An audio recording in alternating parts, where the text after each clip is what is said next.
Well, in this week's Cardiology Countdown, we'll point out that we have crosstalk between a Cardiology Countdown in Cardiosaurus World News and this video program, where we'll highlight different aspects of what's neat new news in cardiology.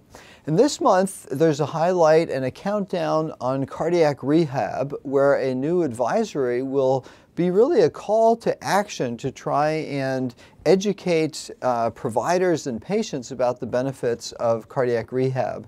It calls for creating innovative strategies of expanding the use of outpatient cardiac rehab, to be aware of the performance measure that exists around referral to, decrease barriers for referral to cardiac rehab, and thus ultimately increase participation overall. Now, this week's number 2 spot is a related article in JACC that looks at the ever-present fitness and fatness issue that we all constantly battle and certainly try and work with our patients. This was a study of over 3,000 patients with a 6-year follow-up where they looked at patients' fitness over time and their fatness, and tracked how that relates to metabolic syndrome and the different risk factors. And not surprisingly, but in this nice study, they found that those who were able to maintain or improve their level of fitness were able to reduce the incidence of metabolic syndrome and the various risk factors, whereas those who gained weight had steady progression and increases in incidence of all the different risk factors.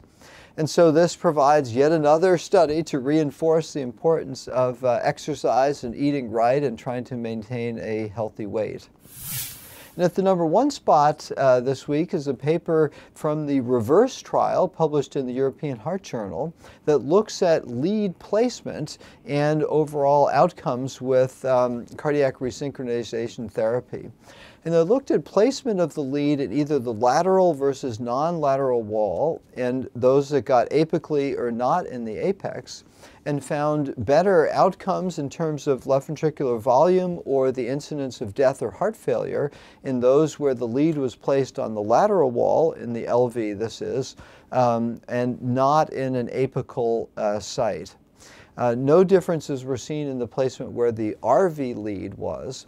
And so this helps provide, I think, further evidence of guiding the lead placement to try and optimize outcomes in CRT.